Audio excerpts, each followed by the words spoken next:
Good morning and unmute yourself. Good morning sir. Morning बेटा। Sir जैसे आप बता रहे थे कि जब हम लोन लेते हैं तो हमें अपनी मॉर्गेज भी रखनी पड़ती है हाँ जी। जितने का लोन लिया है। जैसे अगर 10 लाख का लिया है तो हम जैसे अपनी प्रॉपर्टी के कागज मॉर्गेज करते हैं अगर 10 लाख की या उससे ऊपर है। तो सर जैसे ये बड़े स्कैमस्टर्स हैं, ये कैसे फिर लोन लेते हैं क्योंकि बाद में रिकवरी नहीं होता इनका। अच्छा, ये शैतानी सवाल तुम्हारे दिमाग में घूम रहा था 2-3 दिन से। Are you laying the foundation of something nefarious? Planning कर रहे हो अभी मुझसे पूछ पूछ के? चलिए नहीं साहब। नहीं। बेटा वो ऐसे करते हैं, बहुत सारे तरीके होते हैं। देखिए, कोई भी रूल एंड रेगुलेशन बनता है, दो बातें समझिए आप। Any rule and regulation is made by people. जो रूल एंड रेगुलेशन बनाने वाले हैं वो भी आदमी होते हैं, और आदमी की एक सबसे बड़ी कमजोरी होती है लालच। तो अगर आप बैक साइड पे देखें, बैंक के लेवल पर देखें, तो वो लोग जो लोन देने वाले होते हैं ना, वो अपनी इंटीग्रिटी से कॉम्प्रोमाइज कर लेते हैं। जैसे आपने सुना होगा, मैं आपको सिर्फ एक एग्जांपल दूंगा। आईसीआईसीआई बैंक का सुना होगा आपने। उसकी जो सीईओ थी, कोचर के नाम से थी, Kochhar, Vandana Kochhar. She was a celebrated banker world wide. क्योंकि किसी लेडी का किसी बैंक की टॉप पोजीशन पे पहुंचना जनरली, इवन इस 21st सेंचुरी में भी, एक बहुत अजीब सी बात है। आप दुनिया के टॉप 100 बैंक्स देखेंगे, दो दो या तीन आपको लेडी सीईओ मिलेंगी। लेकिन वो थी, और इंडिया का बड़ा बैंक है आईसीआईसीआईसीआई। अगर आज की तारीख की मैं बात करूं, 7 मई 2021 में वो इंडिया का नंबर 1 प्राइवेट बैंक है। उसने पिछले 3 महीने के बिजनेस में एचडीएफसी को पीछे छोड़ दिया है। तो अब वो जो वंदना कोचर थी, उसका जो हस्बैंड था वो एक बिजनेसमैन था। तो जिसने लोन लेना था, उसने पहले उसके हस्बैंड के बिजनेस में 40 करोड़ रुपए का इन्वेस्टमेंट किया। यानी कि उसने डायरेक्ट रिश्वत नहीं दी, डायरेक्ट किकबैक नहीं दिया, इनडायरेक्ट उसके हस्बैंड के जो कंपनी थी उसमें 40 करोड़ के शेयर परचेज कर लिए। तो पैसा किसके पास गया? कोचर फैमिली के पास गया ना। इधर वंदना कोचर ने उसका 400 करोड़ का या 800 करोड़ का लोन सैंक्शन कर दिया। वीडियोकॉन जो कंपनी है, अगर आपने सुना हो, वीडियोकॉन के इलेक्ट्रॉनिक एप्लियंसेज आते हैं। इस फैमिली का जो सरनेम है वो धूत है, DHOOT। धूत फैमिली बोलते हैं इसे। तो धूत फैमिली ने डायरेक्ट नहीं देके इनडायरेक्ट कर लिया इस काम को। तो ऐसे होता है एक तो। ठीक है। दूसरा आप क्या कर सकते हैं, जो एसेट्स आप प्लेज करते हैं, मॉर्गेज करते हैं, उनकी वैल्यू को आप बढ़ा चढ़ा के बता दीजिए। जैसे सपोज कर लीजिए, मेरे पास XYZ कंपनी के शेयर हैं, और शेयर के प्राइस है 10। लेकिन मैं स्टॉक ब्रोकर से मिलकर उस शेयर प्राइस को 10 की जगह 40 कर दूं। वो कैसे होगा फिर आपको समझाएंगे। उसके लिए आप एक बिग बुल के नाम से अभिषेक बच्चन की पिक्चर भी आई है, स्कैमस्टर के नाम से, वो भी हर्षद मेहता वाला सीरियल भी शायद MX प्लेयर पर या मूव पर आया है, वो देख सकते हैं, पढ़ सकते हैं। तो वो आर्टिफिशियल प्राइस बढ़ा देते हैं शेयर्स के। और जब मैं बैंक के पास लोन लेने जाता हूं, तो शेयर्स को भी प्लेज कर सकता हूं, शेयर को भी गिरवी रख सकता हूं। तो मैं जाता हूं, बोलता हूं ये 40 रुपए का शेयर है, आप इसे गिरवी रख के मुझे लोन दे दो। तो वो लोन दे देते हैं। जैसे ही मुझे लोन मिलता है, वो शेयर प्राइस 1 2 6 महीने में अपने नेशनल लेवल पे आ जाता है। समझ रहे हैं? तो जो वैल्यूएशन थी उसकी हवा निकल जाती है।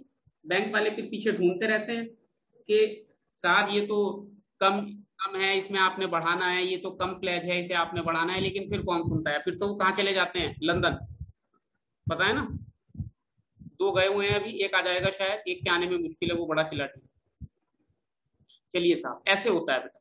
तो दूसरी बात क्या है, हम आगे पढ़ेंगे वैसे इसकी, ये हमारे सिलेबस में भी है। जब हम बैंक में लोन लेने के लिए जाते हैं, जो मॉर्गेज रखते हैं, अगर आप में से किसी को पता हो, जब गिरवी रखते हैं, तो बैंक का जनरल एक रूल होता है।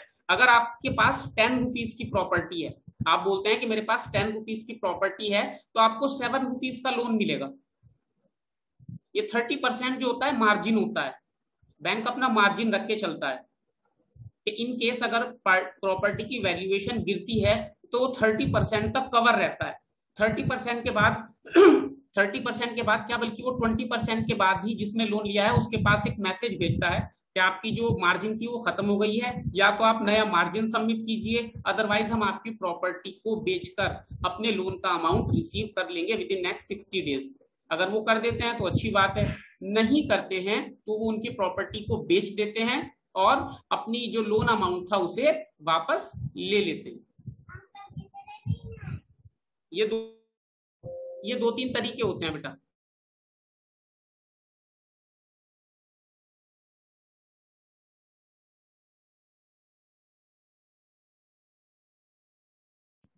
अब जल्दी से एक क्वेश्चन लिखिए, एक न्यूमेरिकल लिखिए, उसे सॉल्व करके मुझे दिखाइए, उसके बाद हम आगे चलते हैं। लिखिए जल्दी से।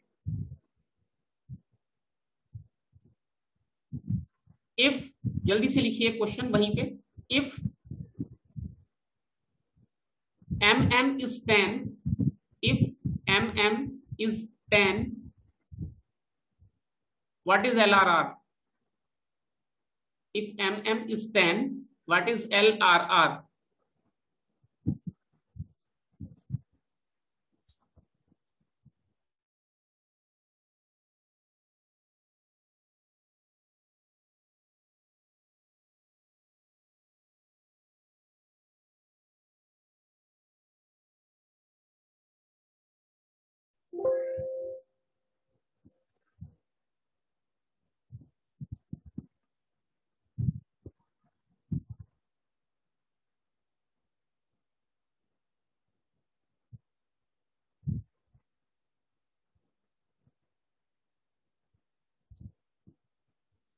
आपने कर लिया है तो, अगर आपने कर लिया है तो आप सिर्फ अपना जो आंसर है वो मुझे टाइप करके भेज सकते हैं।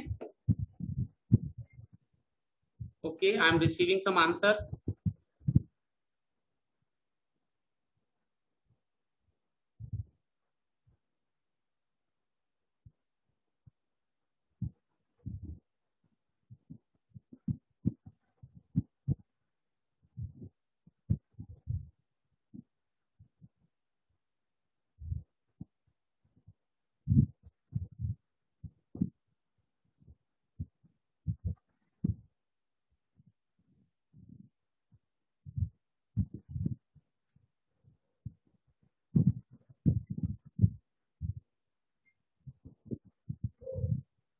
Okay,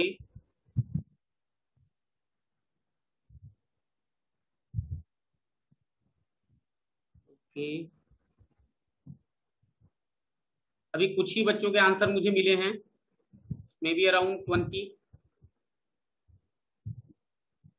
rest you need to solve.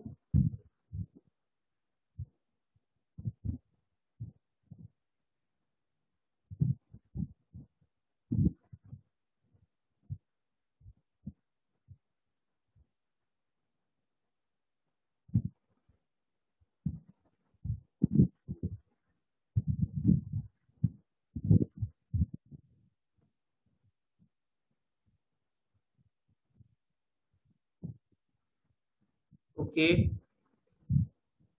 please switch on your cameras after sending the answers. Keep switching on your cameras.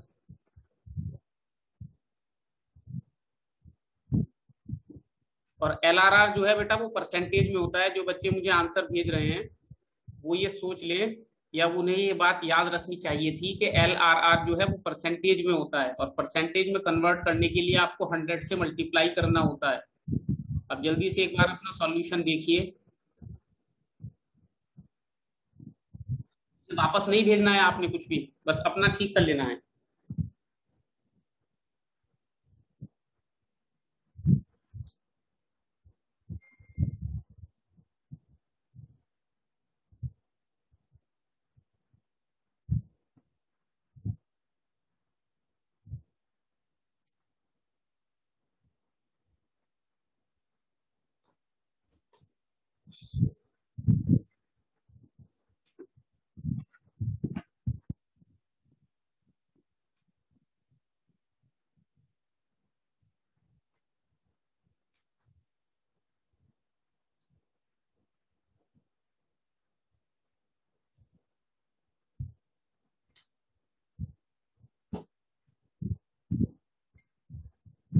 Okay, okay, okay, thank you. चलिए साहब, ठीक है answer. Correct answer is 10%। Okay, तो इस तरीके से जितने भी न्यूमेरिकल बन सकते थे इस क्रेडिट मल्टीप्लायर के या मनी मल्टीप्लायर के, याद रखिएगा हम लोग एक छोटी सी गलती कहां पर करते हैं कि हम कंसेप्ट का जो अल्टरनेट नेम होता है उसे भूल जाते हैं, जिस वजह से हमने लिखना कुछ और होता है, हम लिख कुछ और देते हैं। ये भी हमने याद रखना है। रिदम ठाकुर, मनवीर सिंह, कशिश, वीर प्रताप, तो we should be aware of the alternate name. तो यहाँ पर हम क्रेडिट मल्टीप्लायर भी बोल सकते हैं, मनी मल्टीप्लायर भी बोल सकते हैं। कुछ बुक में इसे के से डिनोट किया गया होगा जो कि गलत है। के से हम कुछ और डिनोट करेंगे, हम इसे MM से डिनोट करेंगे। Okay, any question from anyone? Any question from anyone? किसी ने कोई भी क्वेश्चन पूछना है बेटा? अब ये जो कमर्शियल बैंक वाला पार्ट था ये हमने कंप्लीट कर लिया है। चैप्टर नंबर 5 और 6 में हमारे पास 3 मेजर कंसेप्ट हैं। पहला है मनी, उस पे हमने डिस्कशन भी कर लिया है, लिख भी लिया है। सेकंड इज कमर्शियल बैंक, उसका जो टॉपिक हमने कवर करना था क्रेडिट क्रिएशन या मनी क्रिएशन या डिपॉजिट क्रिएशन, तीनों में से कोई भी नाम हो सकता है, बात का मतलब वही रहेगा, credit creation, money creation, deposit creation, उस पर भी हमने बात कर ली है, एक शेड्यूल बनाकर हमने देख लिया है। उससे रिलेटेड जो 1 या 3 मार्क्स के न्यूमेरिकल हो सकते थे उस पर भी हमने डिस्कशन कर लिया है। अब एक बात का आपने और ध्यान रखना है, although this will be provided to you in worksheet as well, कि एग्जामिनर क्या करेगा आपसे, एग्जामिनर कहेगा कि आपको इनिशियल डिपॉजिट और LRR बता देगा और कहेगा कि क्रेडिट क्रिएशन को न्यूमेरिकली करके दिखाओ। तो आपने LRR और इनिशियल डिपॉजिट की हेल्प से एक क्रेडिट क्रिएशन की टेबल बनानी है और उसे एक्सप्लेन कर देना है, जैसे हमने कल एक्सप्लेन किया था, वो नीचे 2-3 पॉइंट में उसका एक्सप्लेनेशन लिखा था वैसे ही। ठीक है, अभी इतने में किसी का कोई क्वेश्चन है? अरुमन, सुखमन, वीर प्रताप, किसी का कोई क्वेश्चन है बेटा इतने में? मनवीर सिंह, हमारी क्लास में एक बच्चा है with red turban, he is a very smart boy. बेटा आप जब कल एंटर करोगे क्लास में तो अपना सेक्शन लिख देना पीछे, अभी ऐसे ही पढ़ लो कोई बात नहीं है, जब कल एंटर करोगे तो अपना सेक्शन लिख देना, you are looking very handsome. अभी किसी का कोई क्वेश्चन है? चलिए मैं आगे चलता हूँ। अब मैं आपसे कुछ 2-3 क्वेश्चन पूछने वाला हूँ, ठीक है ना। अगर आपसे कहा जाए सिंपली, आप कॉमर्स के स्टूडेंट हैं, अब ग्रेड 12 में आ गए हैं, हालांकि कुछ बच्चे माइंड सेट से अभी भी अपने आप को ग्रेड 11th में ही समझ रहे हैं, ग्रेड 12 में आप लोग आ गए हैं, अगले साल आपने पूरी दुनिया में जाके भारत का नाम रोशन करना है, कनाडा आपका वेट कर रहा है, अमेरिका आपका वेट कर रहा है, यूके आपका वेट कर रहा है, ऑस्ट्रेलिया न्यूजीलैंड भी आपका वेट कर रहे हैं, वो उन्होंने बाहें खोल रखी हैं आपको एक्सेप्ट करने के लिए, आपको वेलकम करने के लिए। तो जब आप वहां पर जाएंगे तो आपसे बहुत सारे क्वेश्चंस पूछे जाएंगे, आपसे बहुत सारे क्वेश्चन पूछे जाएंगे और ये एक्सपेक्ट किया जाएगा कि ये लड़का या ये लड़की जो +2 कर चुका है कॉमर्स से, तो एटलीस्ट इतना उसे पता होना चाहिए। ठीक है, बैकग्राउंड मैंने बना दिया। अब मैं एक बच्चे से पूछना स्टार्ट करता हूं कि बेटा अगर कोई आपसे कहे एक्सप्लेन बैंकिंग, तो आप क्या कहोगे? कशिश बताएगी, ये बहुत अच्छी लड़की है, कशिश।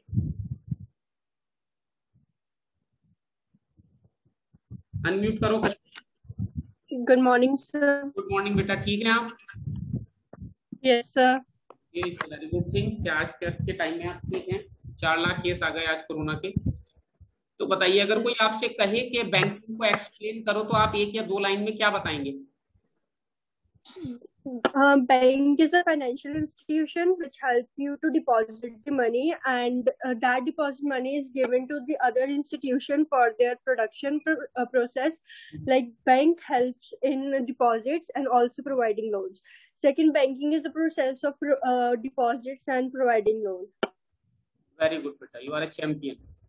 चलिए अब आपको आपको म्यूट कर देते हैं आपको, और अब हम किससे पूछते हैं? गुरदीप सिंह से पूछते हैं, ये भी बहुत अच्छा लड़का है। गुरदीप सिंह अनम्यूट करो पहले, और सभी जो मैं वाला हूँ ध्यान से सुने, किसी से भी पूछा जा सकता है। अर्शप्रीत और राजवीर हुंडल, आपने कैमरा स्विच ऑन कर लेना है, कैमरे के साथ नहीं खेलना है, या आपके साथ खेल लेगा वरना किसी दिन प्रॉब्लम हो जाएगी आपको। चलिए साहब, Gurdeep good morning. Good morning sir. बेटा इंडिया का सबसे बड़ा बैंक कौन सा है? Sir RBI। RBI की फुल फॉर्म क्या है? Sir reserve bank of India. अच्छा, रिजर्व बैंक ऑफ इंडिया में क्या आप और मैं जाकर अपना अकाउंट खोल सकते हैं? No sir. चलिए नहीं खोल सकते हैं, इतना हमें गुरदीप ने बता दिया। अब हम किससे पूछते हैं? अब हम पूछते हैं Rajveer Singh 12th D, yellow T shirt और yellow shirt and black turban, unmute. Good morning बेटा। अच्छा, आप और मैं जाकर बेटा RBI में अपना अकाउंट क्यों नहीं खोल सकते हैं? सर हम सेंट्रल बैंक में अकाउंट खोल सकते हैं। खोल सकते हैं या नहीं खोल सकते हैं? गुरदीप का कहना है नहीं खोल सकते हैं, आपका क्या कहना है?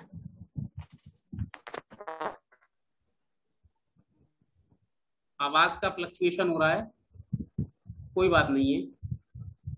हम ये सुनहरा मौका जो है नहीं खोल सकते। नहीं खोल सकते। ओके, चलिए कोई बात नहीं है। ये अब ये जो मौका है किसी और को दे देते हैं। कौन बताएगा? राज संगम अनम्यूट करो, Raj Sangam. Good morning sir. Good morning बेटा, क्यों नहीं खोल सकते हैं? Any idea, anything you know? Sir, according to me, we can open a bank account only at the central level. Central level का क्या मतलब? वो ऐसे थोड़ा एक्सप्लेन करो अपनी बात को। So the banks that are like LIC, SBI Bank, we can open accounts in that banks only. नहीं, हम क्यों नहीं खोल सकते? मैं तो ये पूछ रहा हूँ, कौन खोल सकता है ये नहीं पूछ रहा हूँ मैं। हम लोग जाके क्यों नहीं खोल सकते? Any idea? कोई बात,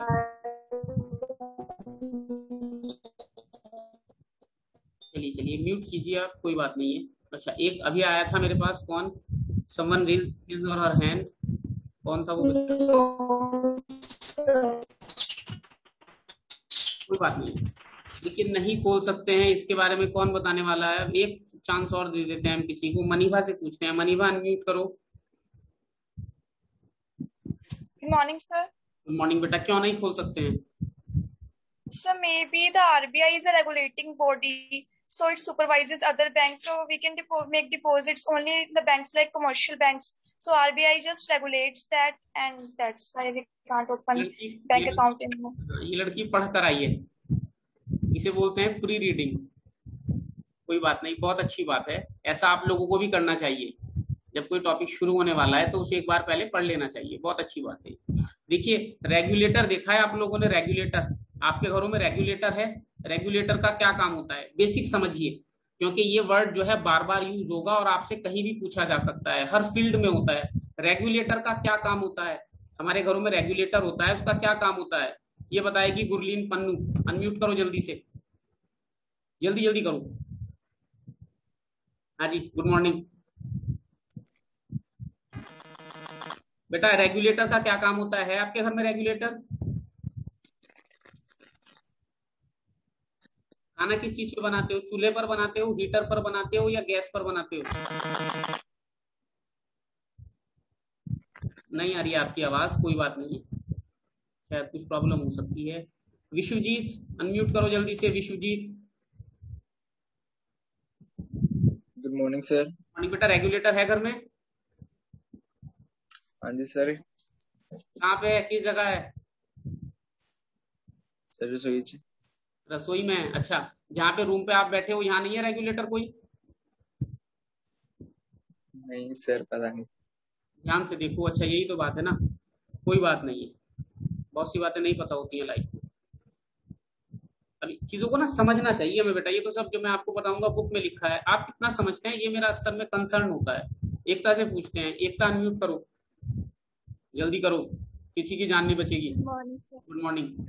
रेगुलेटर है इस रूम में? जिस रूम में आप बैठे हो उसमें फैन है? फैन, पंखा। पंखे की स्पीड को कैसे मैनेज करते हो? एक गोल सा लगा होता है, दैट इज रेगुलेटर। वो सभी के घरों में होता है जनरली, कहीं कहीं पे हम स्पीड को। तो रेगुलेटर का काम होता है किसी भी चीज की स्पीड को मैनेज करना। किसी भी चीज को मैनेज जो करता है वो रेगुलेटर होता है। पंखे का रेगुलेटर होता है वो सर्किल सा, गोल गोल सा, उससे आप फैन की स्पीड को घटा बढ़ा सकते हैं। आजकल जैसे ज्यादा गर्मी आ गई है तो 5 नंबर पे कर दो पंखा, रात को सर्दी लगने लगती है तो उठ के 2 नंबर पे कर दो, है ना। तो ये रेगुलेटर। हम घरों में गैस पे खाना बनाते हैं तो गैस का एक रेगुलेटर होता है जो सिलेंडर पे लगा होता है, जो मैनेज करता है, ये देखता है कि गैस का फ्लो जो चूल्हे में है वो कितना जा रहा है। तो ये रेगुलेटर का काम क्या होता है? मैनेज करना। ऐसे ही इंडियन गवर्नमेंट ने, हम इसे आगे डिटेल में पढ़ेंगे सेकंड बुक में, इंडियन गवर्नमेंट ने अब 1947 में मिक्स्ड इकोनॉमी को अडॉप्ट किया तो उसने प्राइवेट सेक्टर पर नजर रखने के लिए कि वो सही काम कर रहे हैं रेगुलेटर बना दिए। आपने ग्रेड 11 की बीएसटी में शायद सेबी पढ़ा है, SEBI सेबी पढ़ा है। सेबी भी एक रेगुलेटर है, TRAI ट्राई भी एक रेगुलेटर है। ऐसे ही बैंकिंग सेक्टर का रेगुलेटर कौन है? RBI। किसी भी इकोनॉमी का, किसी भी कंट्री का जो सेंट्रल बैंक होता है वो उस कंट्री की बैंकिंग इंफ्रास्ट्रक्चर का, बैंकिंग पैराडिग्म का रेगुलेटर होता है। पहली बात ध्यान में रखिए, हमारे यहाँ RBI है, इंग्लैंड में बैंक ऑफ इंग्लैंड है, जापान में बैंक ऑफ जापान है, रिदम ठाकुर, सूदन शर्मा, और अमेरिका में फेडरल रिजर्व है। अमेरिका में फेडरल रिजर्व है, ये मैं लिखवा दूंगा आपको बाद में, सिर्फ सुन लीजिए अभी। इंडिया में RBI, reserve bank of India, England में बैंक ऑफ इंग्लैंड, जापान में बैंक ऑफ जापान, ऐसे ही अमेरिका में फेडरल रिजर्व, चाइना में central bank of Japan China, इस तरीके से होते हैं। और किसी भी कंट्री के सेंट्रल बैंक का काम होता है उस कंट्री के बैंक्स को मैनेज करना, रेगुलेट करना, ये देखना, उनके लिए रूल्स एंड रेगुलेशंस बनाना, और फिर ये देखना कि क्या वो उन रूल्स एंड रेगुलेशंस को फॉलो कर रहे हैं या नहीं कर रहे हैं। It is just like a relationship between a father and son. जैसे फादर एंड सन का या फादर एंड डॉटर का रिलेशन होता है ना, हमारे पेरेंट्स का हमारे साथ रिलेशन होता है, वो देखते हैं कि क्या हम सही तरीके से अपनी लाइफ को स्पेंड कर रहे हैं। कभी कभी वो हमें स्पॉइल भी करते हैं कि चलो पिक्चर देख के आ जाओ, तुम्हारे एग्जाम फिनिश हुए हैं, या ये खा लो, या ये पी लो, या वहां चले जाओ दोस्त के यहाँ, या शादी में जाना है तो चलो रात को जल्दी आ जाना लेकिन चले जाओ। कभी कभी वो हमें स्पॉइल भी करते हैं, अलाउ करते हैं, कभी कभी अलाउ नहीं करते हैं। उनका एक माइंडसेट होता है, उनकी एक सोच होती है। कुछ चीजों के लिए हमें परमिशन मिल जाती है, कुछ चीजों के लिए हमें परमिशन नहीं मिलती है। यस राजवीर, अनम्यूट करो बेटा।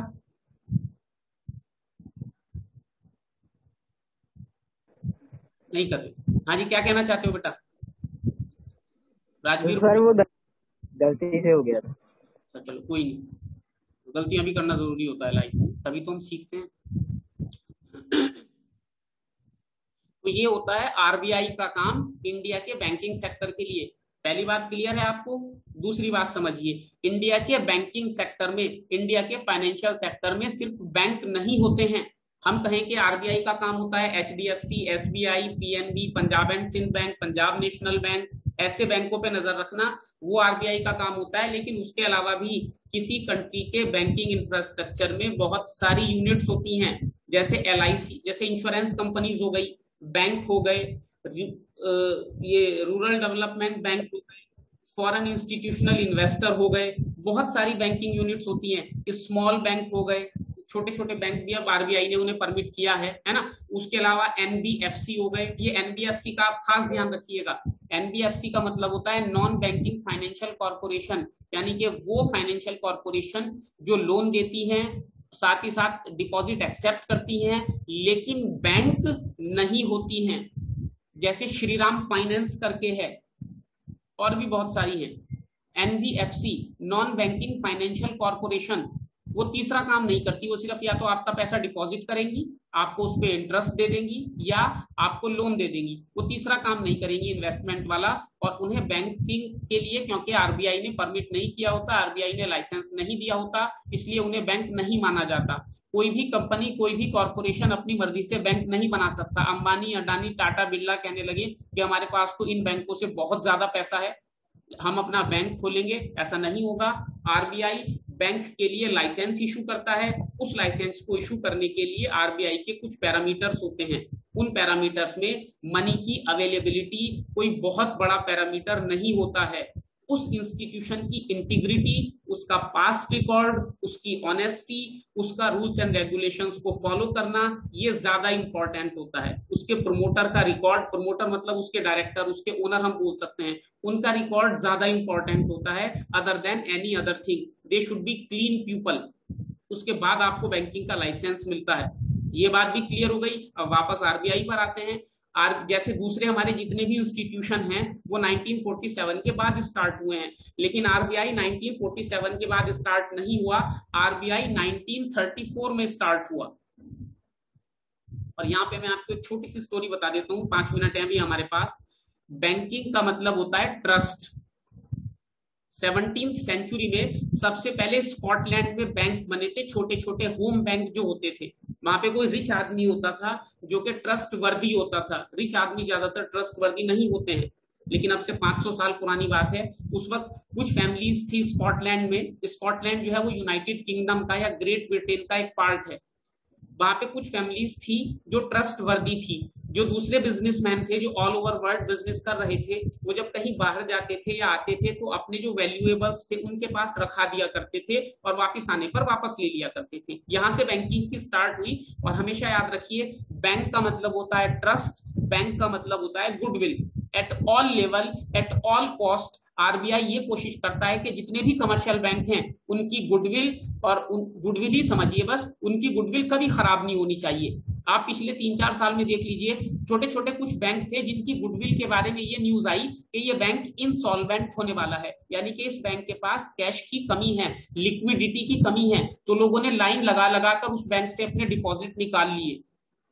गुडविल खत्म हो गई, बैंक खत्म हो गया। गुडविल है, बैंक है, ठीक है। यहीं पर एक बात मेरे और याद आती है, आप लोगों के काम की बात है वो, आप लोगों ने जो अपने 1, 2, 4, 5 करोड़ रुपए बैंक में रख रखे होंगे बेटा, उन्हें आप ऐसा भी कर सकते हैं कि एक अकाउंट में 5 लाख से ज्यादा रुपए नहीं रखने चाहिए जनरली। अगर आपका बैंक वीक है, अगर आपका बैंक वीक है, उसके फाइनेंशियल्स वीक हैं, कोई छोटा मोटा बैंक है, तो एक अकाउंट में 5 लाख रुपए से ज्यादा नहीं रखने चाहिए। ये कॉमन सेंस की बात है, जनरल नॉलेज की बात है इकोनॉमिक्स की, क्योंकि आरबीआई ने ये प्रॉमिस किया है कि अगर किसी अकाउंट में 5 लाख या उससे कम रुपीज हैं, तो अगर बैंक डूबता है, मैं वैसे लोकल लैंग्वेज में बता रहा हूं, अगर बैंक डूबता है, बैंक तैर थोड़ा ही ना रहा है जो डूब जाएगा, लेकिन हम अक्सर ऐसा बोलते हैं कि बैंक डूब गया। अगर बैंक डूबता है तो आपके एक अकाउंट में 5 लाख रुपए तक आरबीआई ने इंश्योर किए हुए हैं, वो आपको वापस मिल जाएंगे। आपके पास रिकॉर्ड होना चाहिए उसका, पासबुक या एवरीथिंग, तो वो आपको वापस मिल जाएंगे। ये मैंने बीच में वैसे ही बता दिया। तो आरबीआई की शुरुआत जो थी वो 1934 में हुई थी। क्यों हुई थी? मैंने आपको स्कॉटलैंड की बात बताई, तो अब आपको ये आइडिया हो गया होगा या आप इस चीज को रिलेट या कनेक्ट कर सकते हैं कि बैंकिंग की स्टार्ट हुई ब्रिटेन में, ब्रिटेन आया इंडिया में, ब्रिटेन का बिजनेस बढ़ा, ब्रिटेन को इंडिया में ही एक जगह से, यानी कि इंग्लैंड को इंडिया में ही एक जगह से दूसरी जगह पैसे भेजने की जरूरत पड़ी, तो उसने कहा कि यहाँ पर हमें बैंकिंग स्ट्रक्चर तैयार कर लेना चाहिए। उसने छोटा मोटा बैंकिंग स्ट्रक्चर तैयार किया, लेकिन ब्रिटेन या इंग्लैंड को भी नहीं पता था कि इंडिया में इतने सक्सेसफुल हो जाएंगे। तो जब वो बहुत ज्यादा सक्सेसफुल हो गए, उन्होंने इंडिया पे पूरा होल्ड कर लिया, तो उन्होंने क्या किया कि अपना बैंकिंग स्ट्रक्चर जो था इंग्लैंड का, वो इंडिया में कॉपी कर दिया, और उसके लिए एक सेंट्रल बैंक का होना जरूरी होता है। तो इसका नाम पहले आरबीआई नहीं था। अब आप लोगों के लिए आज का सिर्फ एक छोटा सा क्वेश्चन ये है, नेक्स्ट क्लास में आपने मुझे बताना है, जब नेक्स्ट क्लास होगी कल, कि आरबीआई का ओरिजिनल नाम क्या था। ये तो आरबीआई हमने बाद में बनाया, 1947 के भी बाद में। तो कल सिर्फ आपने मुझे इतना बताना है कि आरबीआई का ओरिजिनल नेम क्या था। दूसरा, वर्कशीट का सॉल्यूशन मुझे भेज देना है, जो नहीं भेज रहा है वो समझ जाए, मैं भी प्यार से ही बता रहा हूँ, है ना, बाद में भी प्यार से ही बताऊंगा, मतलब मैं कह रहा हूँ कि मैं भी प्यार से ही बता रहा हूँ, ये धमकी नहीं है। अपना जो वर्कशीट का सॉल्यूशन है वो फॉरवर्ड कर दें। Thank you very much. किसी ने कोई क्वेश्चन पूछना है अभी? Anything anybody would like to ask? आपकी नेक्स्ट क्लास स्टार्ट होने वाली है। यस ऋतिक, ये क्वेश्चन नेक्स्ट क्लास के लिए रख लेते हैं बेटा, 2 मिनट है नेक्स्ट क्लास स्टार्ट होने में, बच्चों को लॉग आउट लॉग इन करना होता है। Thank you very much for joining this class, have a nice day. लेकिन आपने घर में ही रहना है, कोरोना के केसेस बढ़ते जा रहे हैं। Take care of yourself and your family. Bye.